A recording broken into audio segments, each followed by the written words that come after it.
A gente está se aproximando do fim do mundo e foi isso que a gente viu nas notícias dos últimos dias. Se você não me conhece, meu nome é Jéssica Fontes, sou professora de Geografia, Geopolítica e Atualidades, com foco em concurso público, com foco em atualidades, e trouxe aqui para vocês uma das notícias que mais foram impactantes. O mundo está chegando ao fim de acordo com o relógio do juízo final.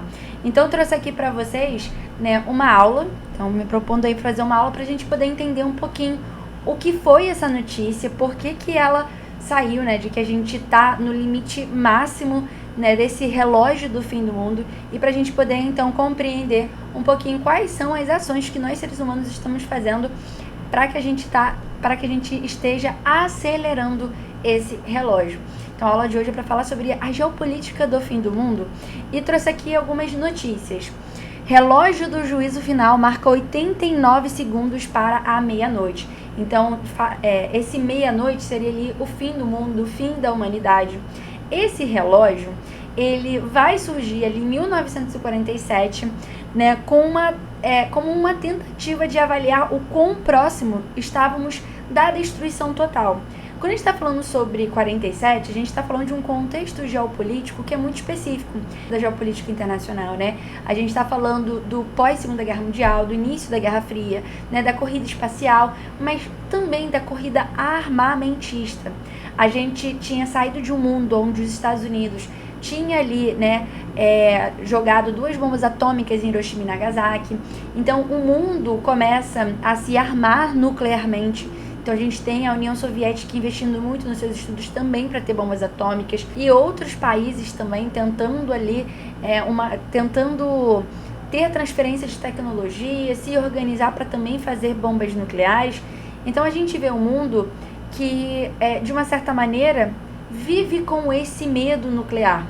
E mesmo assim, a gente nessa época da Guerra Fria, a gente não tinha chegado tão perto, do final deste relógio. Tem alguns momentos, que esse relógio ele marca aí mais minutos, menos minutos. Durante o ápice da Guerra Fria, a gente teve, por exemplo, esse relógio marcando 2 minutos. Quando a gente teve o fim da Guerra Fria, chegou a marcar 17 minutos, então trouxe ali uma ideia de uma estabilidade, algo que traria, assim, uma paz para o mundo.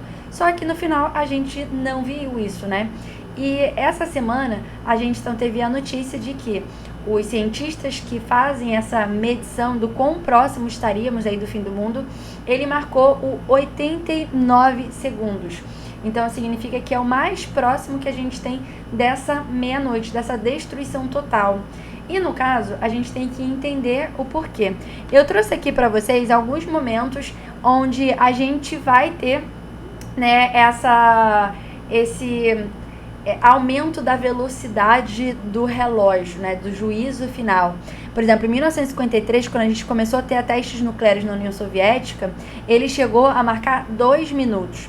E quando a gente está falando sobre esse relógio do juízo final, as bombas atômicas, as armas nucleares, os testes nucleares, as bombas de hidrogênio, como um todo, eles são os principais mecanismos que fazem esse relógio acelerar. Desde que a gente entrou no período da guerra da Ucrânia e há uma ameaça ali, nuclear, principalmente porque a gente está falando de um país que está na guerra, um país que invadiu outro e que tem essa possibilidade, eles têm esse armamento, eles têm esse conjunto, e a gente não pode esquecer que existe um grupo seleto de países que podem ter armas nucleares. Então a gente tem Estados Unidos, a gente tem a China, a gente tem a Rússia, a gente tem a França, a gente tem a Inglaterra. Esses países que já tinham feito bombas nucleares, eles continuaram tendo. Quando a gente teve o acordo de não proliferação de armas nucleares, a gente então teve ali um mecanismo para barrar outros países de fazerem. Tem países que não entraram nesse acordo, ou países que entraram nesse acordo e depois saíram.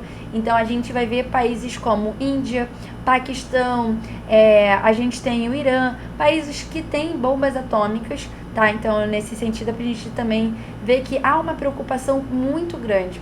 Mas esse relógio ele acelerou muito desde esse momento onde a gente entra nesse quesito da ameaça nuclear por parte da Rússia.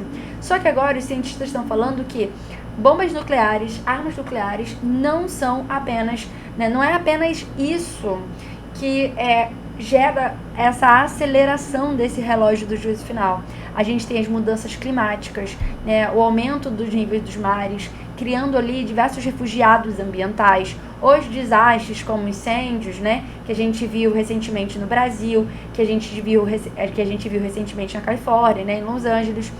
Então, nós temos incêndios, ondas de frio, ondas de calor. Então, a gente teve, né, em 2024, mais de 1.000 pessoas morrendo de calor na peregrinação da Meca, né? Então, assim, desastres climáticos, eles, e que estão cada vez mais frequentes, eles também estão acelerando esse relógio do juízo final, tá? Então, eu coloquei aqui, ó, os cientistas citaram apenas armas nucleares russas em meio à invasão da Ucrânia, tensões em outros pontos críticos do mundo, aplicações militares da inteligência artificial, né? E nesse quesito a gente viu recentemente, né, alguns países falando que iriam começar a utilizar mísseis com inteligência artificial, refinando, né, o processo bélico de guerra, e a gente vai, né, entrar em novos patamares de guerra. Então, guerras diferentes, completamente diferentes do que a gente viu até hoje. E se as guerras que a gente viu foram guerras extremamente violentas e que trouxeram impacto, né, para a humanidade, guerras que têm esse teor tecnológico, que tem o uso desse mecanismo digital, podem ser ainda piores, tá? E mudanças climáticas como fatores subjacentes aos riscos de catástrofe global. Então, desde 1947, cientistas atualizaram o chamado relógio do juízo final, que tenta avaliar o quão perto a humanidade está da destruição total. Ele foi criado pelo Bulletin of Atomic Scientists, que reúne especialistas que ajudaram a construir a primeira bomba atômica do mundo, né? Então, temos aí o apelo que tem, principalmente porque foi feito por cientistas que fizeram as bombas atômicas, né, que fez a primeira bomba atômica, e eles sabem de todo o impacto que tem, né, com um avanço da criação de novas bombas cada vez mais potentes e testes nucleares cada vez mais frequentes, tá? Um grupo de cientistas nucleares do Bulletin of Atomic Science atualizou o relógio do juízo final nesta terça-feira, no dia 28 de janeiro, para mais perto da meia-noite. Agora são 89 segundos. Nos últimos 2 anos, o relógio marcou 90 segundos para meia-noite. Então, significa que a gente está se encaminhando, né, para uma destruição total. Uma destruição que passa por meio de guerras, por meio de conflitos, né? E a gente tem uma noção que muitas vezes os conflitos, eles são conflitos regionais, né? Eles acontecem em uma região do mundo e ele não escala para algo mundial, que é algo que a gente viu ali na Primeira e na Segunda Guerra Mundial.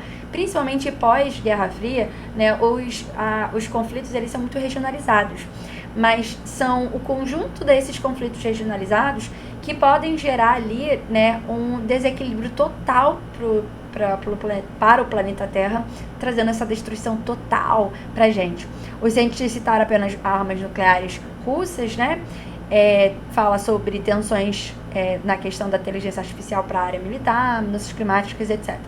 Os fatores que influenciaram a decisão deste ano: risco nuclear, mudanças climáticas, possíveis usos indevidos da ciência biológica, né?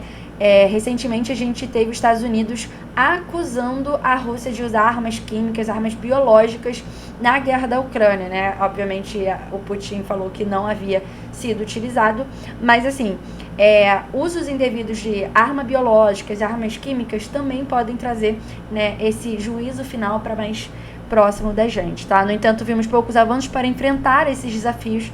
Em muitos casos, a situação está piorando. Então, coloquei aqui, ó, testes nucleares na União Soviética, em 1984, na Guerra Fria.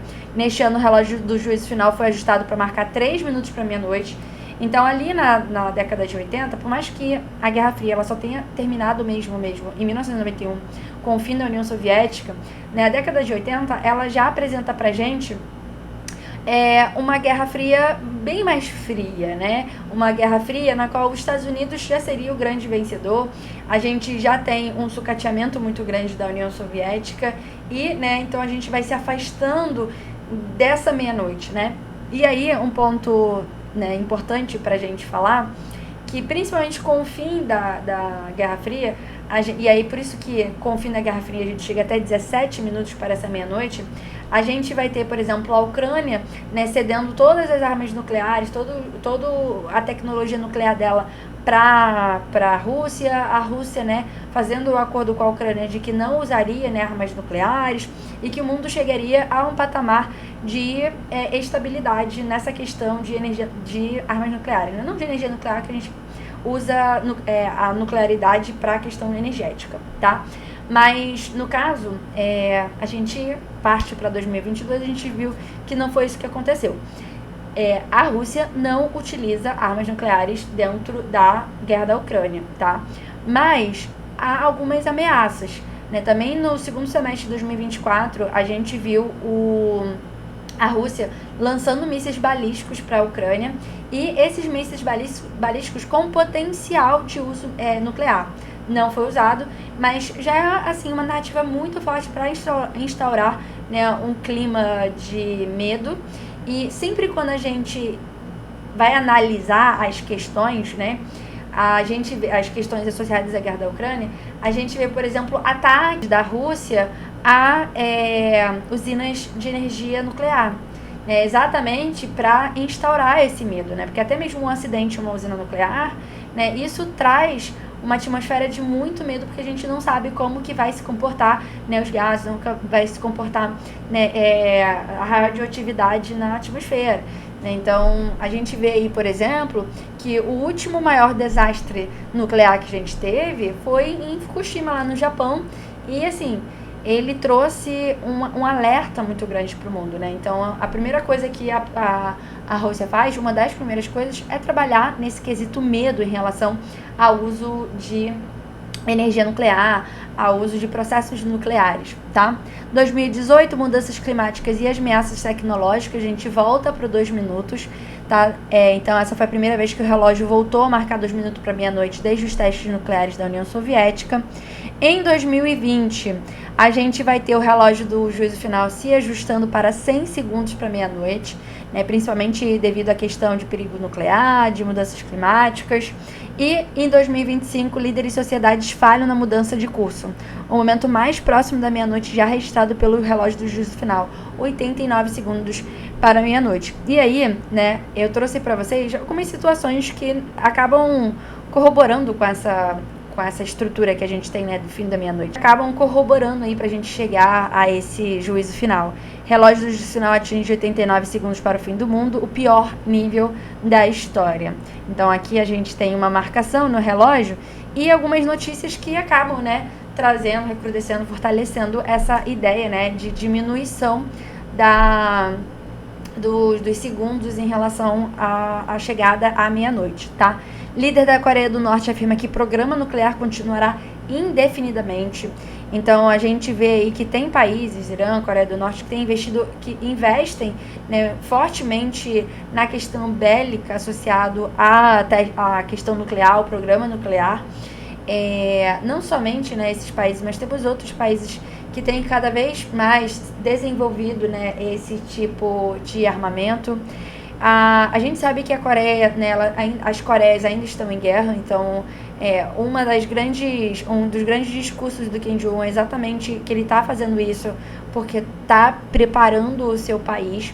Mas desde o período que a gente teve armistício, a gente nunca teve de fato uma tensão direta entre as duas Coreias, né? E uma possível unificação, né, nem é algo plausível de ser discutido, né? Então, na verdade, a ideia dele é fazer testes nucleares, trazer esse discurso, né, que o programa nuclear da Coreia do Norte vai se desenvolver muito, né, não somente dentro de um contexto de guerra das Coreias, dentro de um contexto de tensões regionais ali no Sudeste Asiático, mas também como uma grande narrativa para o mundo, né, para mostrar ali o crescimento da Coreia do Norte e, né, do seu poder em relação à geopolítica, porque o hard power, gente, ele ainda é um dos principais mecanismos da geopolítica, tá? A gente vê, por exemplo, a Coreia do Sul com o soft power, mas o hard power, ele ainda é o principal mecanismo de consolidação geopolítica e de consolidação de poder no mundo, tá? A Coreia do Sul chegou a pedir, né, ajuda para poder também criar o seu programa nuclear, para poder desenvolver o seu programa nuclear. A principal ajuda em termos de transferência de tecnologia seria dos Estados Unidos, mas a gente viu aí que os Estados Unidos, ele tem se mantido numa tentativa de não ter essa ação, né? Então, que pode, de uma maneira geral, até colapsar um pouco das relações entre os Estados Unidos e a Coreia do Sul. Estados Unidos romperiam relações caso Seul desenvolvesse armas nucleares, avalia ministro. Cresce pressão interna na Coreia do Sul por desenvolvimento de ogivas nucleares, exatamente por causa, né, dessa postura do Kim Jong-un, né, do líder da Coreia do Norte, em relação ao programa nuclear. E ele faz testes nucleares indefinidamente também. Então, o tempo inteiro a gente vê notícias sobre testes nucleares. Gastos globais com armas nucleares crescem e atingem nível recorde. Então, aqui de junho de 2024, novo total impulsionado em grande parte pelo aumento acentuado dos orçamentos de defesa dos Estados Unidos.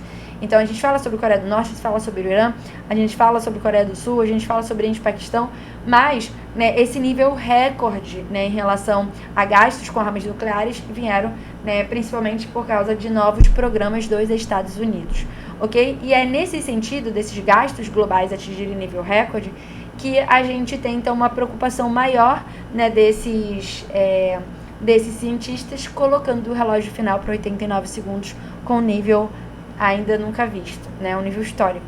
Ok, é isso, então, trazendo aí questões de atualidade para vocês. Espero que vocês tenham gostado, que vocês tenham aprendido. Até a próxima.